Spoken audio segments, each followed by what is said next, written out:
Hello guys, MST CET PCB 28 सितंबर shift 1 और 2 का paper हो गया है।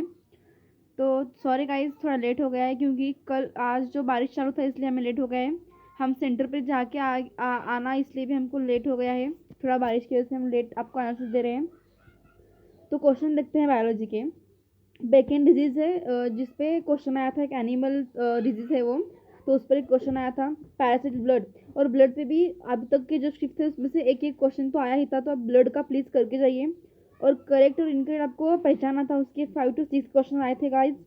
थायराइड ग्लैंड, इस पे भी एक क्वेश्चन आना था। और फोर्थ फिफ्थ पे है ह्यूमन हेल्थ एंड डिजीज। इसमें ये चैप्टर से गाइज 5 to 6 क्वेश्चन आए थे। मॉडरेटिव पर से भी एक क्वेश्चन आया था। और एनारोबिक रेस्पिरेशन पर भी क्वेश्चन आया था गाइज। डायग्राम, हर एक शीट में एक या दो डायग्राम तो आ रहे हैं, आपको आइडेंटिफाई करना है कि कौन सा डायग्राम है और इसके आपको लेबलिंग करनी है। तो आप ये करके जाइएगा इस प्लीज।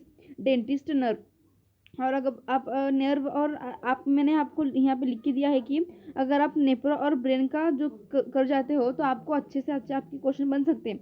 और जो रिपीटेड क्वेश्चन है ना गाइज, वो भी ज़्यादा से ज़्यादा बन रहे हैं। और आपको साइंटिस्ट का नेम पहचानने के लिए आया था।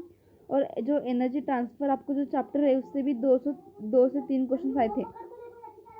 और अगर बात करें केमिस्ट्री की तो सॉलिड स्टेट से हर शिफ्ट में एक ना एक क्वेश्चन तो बन रहा है गाइस। तो आप प्लीज़ वो करके जाइए। कंपाउंड फॉर्मेशन, आपको एक कंपाउंड था फॉर्मेशन करना था उसका, आपको वो एक क्वेश्चन आया था। और रिएक्शन तो भी आ ही रहे। और इस क्वेश्चन में इस पेपर में 2 से 3 रिएक्शन आए थे। सॉल्यूशन पर से भी एक क्वेश्चन बना था। सेल कांस्टेंट से भी 3 क्वेश्चन आए थे गाइस। और 25 क्वेश्चन जो थे वो थ्योरी बेस्ड रही थे। तो आप प्लीज़ थ्योरी पे ज़्यादा से ध्यान दीजिए। और थ्योरी को एक बार फिर से रिवाइज कर लीजिए। और जो सॉलिड स्टेट है, इलेक्ट्रोमैग्नेटिक इंडक्शन, ऐसे जो चैप्टर्स है उन पे से ज़्यादा क्वेश्चन बन रहे हैं। तो प्लीज़ आप वो एक बार रिवाइज करके जाइए। और सबसे जो मेन है, आप सभी पेपर का एनालिसिस देखें क्योंकि जो क्वेश्चन है ना वो रिपीट हो रहे हैं। तो आपको एनालिसिस, जो जिसने भी देखा होगा उसे पेपर बहुत ईजी जा रहा है। जो मेरे स्टूडेंट्स हैं ना गाइज, उन्होंने मेरा सारा एनालिसिस देखा है तो उनको पेपर इतना ईजी जा रहा है ना कि आप कुछ कह नहीं सकते। उनके आराम से 160 अबव बन रहे। तो प्लीज़ गाइज सारे पेपर का एक बार एनालिसिस देख जाना। क्योंकि पेपर जो है वो रिपीटेड क्वेश्चन आ रहे हैं उसमें, और जो सेम चैप्टर है सेम लेवल का सेम क्वेश्चन रिपीट हो रहे हैं। तो प्लीज़ पिछला जो पेपर हो गया है उसका एनालिसिस अच्छे से करिएगा, आपके लिए बहुत ज़्यादा यूजफुल हो सकता है। और फिजिक्स की बात करें तो 30 क्वेश्चन मेमोरी बेस्ड थे। 10 to 15 न्यूमेरिकल्स आए थे इस पेपर में। और रिपीटेड क्वेश्चंस भी आपको मैं बता रही हूँ, सारे रिपीटेड क्वेश्चंस प्लीज़ करके जाइए क्योंकि जो क्वेश्चन है ना वो रिपीट हो रहे हैं इस बार पूरे 10। आप अगर पीसीएम और आप तक के जो भी 2-3 दिन में जो भी शिफ्ट हुए हैं उनके सारे पेपर के एक बार एनालिसिस करके जाइए। मेरे चैनल पर वो भी अवेलेबल है, आप चाहे तो देख सकते हैं गाइज।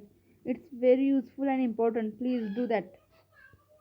देखिए केमिस्ट्री, बायोलॉजी, आप हाई वेटेज चैप्टर कर लीजिए। और रिपीटेड क्वेश्चन, मतलब रिपीट क्वेश्चन हो रहे हैं तो इसलिए पिछले पेपर का एनालिसिस देख लीजिए। कॉन्सेप्ट क्लियर कर लीजिए। अगर आपका कल परसों पेपर है तो जो आपको आता है बस वही रिवाइज करिए, ज़्यादा न्यू की चक्कर में मत पड़िए ताकि उससे आपका स्कोर डिक्रीज हो सकता है।